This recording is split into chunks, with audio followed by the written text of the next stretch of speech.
Okay, it is colder than cold today, and I feel like my microphone is like inside my neck right now because I'm all bundled up. I don't usually drive this bundled up.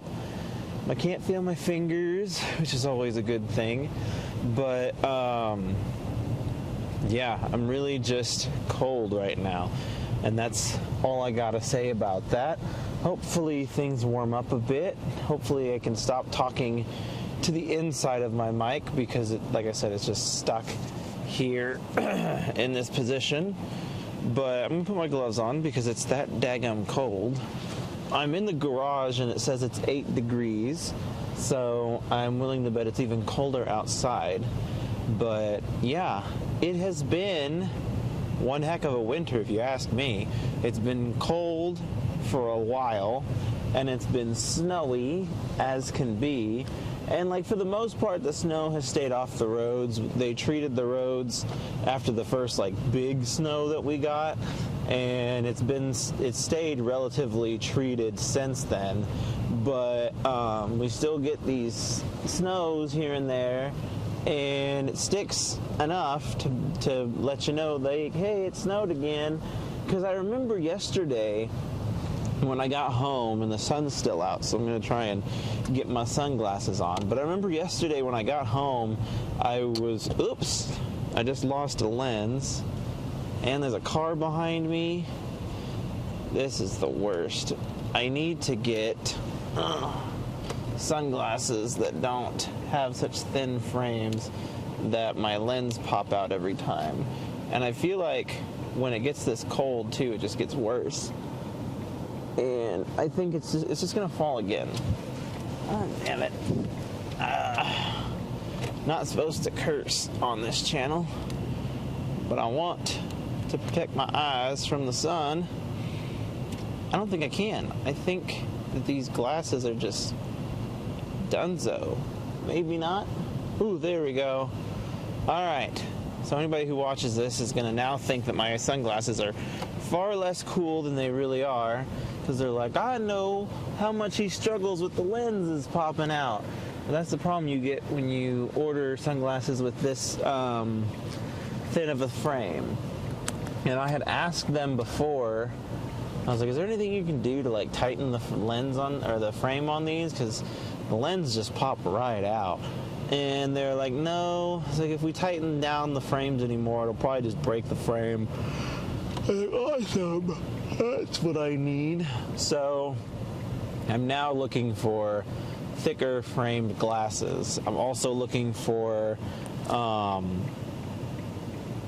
new prescription glasses, because I sat on my only good pair of prescription glasses left.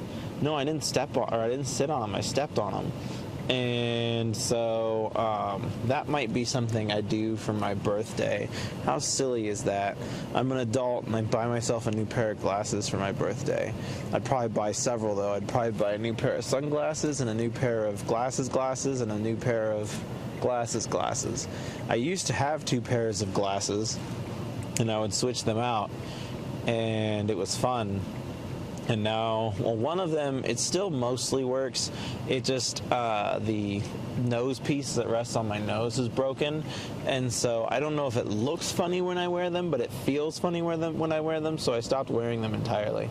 And then, hopefully, I don't know, we'll see what happens with the new pairs that I find. I went to this place in Florida that had a couple of pairs of sunglasses that I really liked, and I was half tempted to buy something, but like I was not at all prepared for like spending a lot of money in Florida.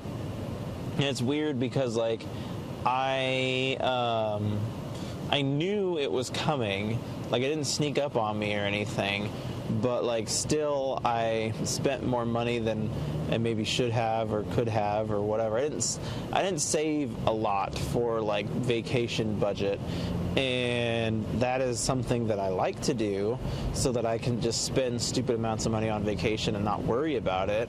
And I definitely do that for May. I take a lot of time off in May and I just buy whatever the heck I feel like buying.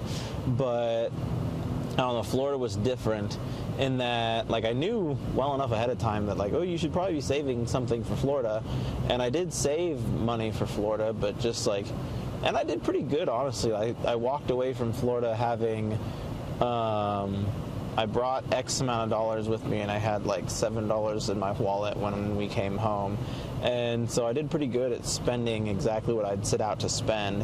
And it's not like I was super duper upset with the like, it's not like I was not buying things because of my budget. It's not like I was like, oh, I didn't buy that because I didn't want to spend the money on it or whatever. Like, there was plenty of things I didn't buy because I didn't want to spend the money. But it wasn't like something that I look back at now and I'm like, oh, I should have bought that thing. Why didn't I buy it? And so, and I'm pretty good about that. Like, I have a toxic issue with spending money, like, just in general. Like, when it comes time to spend money on something, I'm just generally like, ew, I don't want to do that. And for the most part, it's a good problem to have.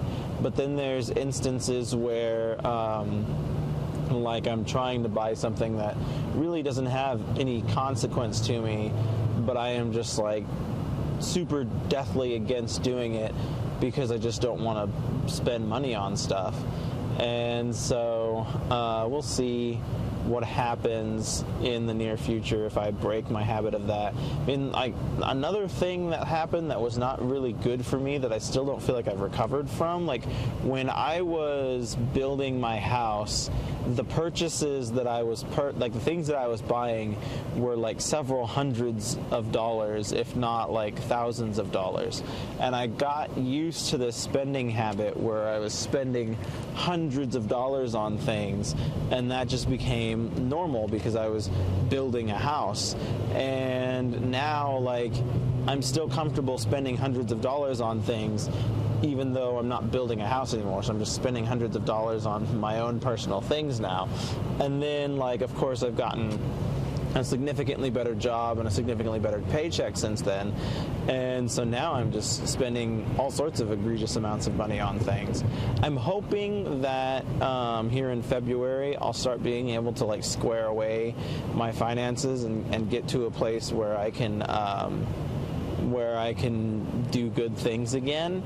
Because I feel like until December, really, I feel like I was doing really good with my paychecks, and I was averaging about X amount of dollars. I would have X amount of dollars left over in the bank at the end of the month or whatever, and so I think I can get back in that swing. I just let things go a little bit while I was over the holidays and everything. So at the end of January, I should make the first steps to right fit my spending habits, and then again in the end of February I should be able to finalize those, and then I should be able to spend March, April, and May just getting ready for my fun time in May, which realistically speaking it's just going to be March and April that I put towards May, because May is I don't know, it's like my birthday and my vacation is the first of the month, and so I will have just gotten paid through April for it, and then I won't get paid again until the end of May. So I need to play March realistically. I need to play very smart, because the payment that I get at the end of March going into April is going to be a large dictator of, like, how well that I look for April going into May. And then hopefully I've saved enough that I can spend within reason in May and not be, like, grossly over, and also not be, like, super cautious of what I'm buying and be like, oh my gosh, I don't want to spend more than 2 cents on this. So we'll see. We'll see what it holds. We'll see what we'll just see what happens, really. And that's what's interesting now is, like, here, historically speaking, these last couple of birthdays, I've known what I wanted to do. Like, the last year's birthday, I had just gotten the shelves up in my house for the CDs, and so I went to every local record store I knew of and ransacked them for CDs. And that was my birthday, and it was a great day. I bought a stupid amount of CDs, and it was awesome. And then the birthday before that was cassettes. I was, for whatever reason, in the mood for cassettes.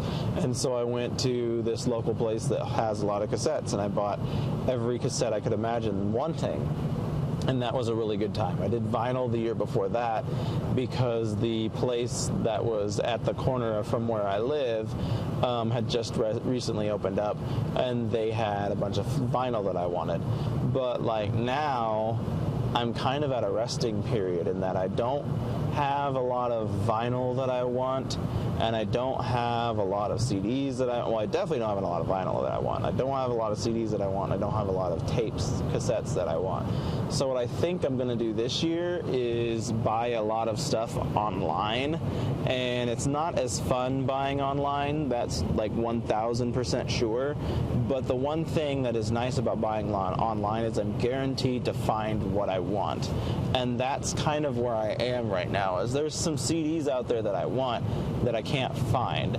So I'm going to go online and get them, and then I'll be able to listen to and enjoy them during my vacation.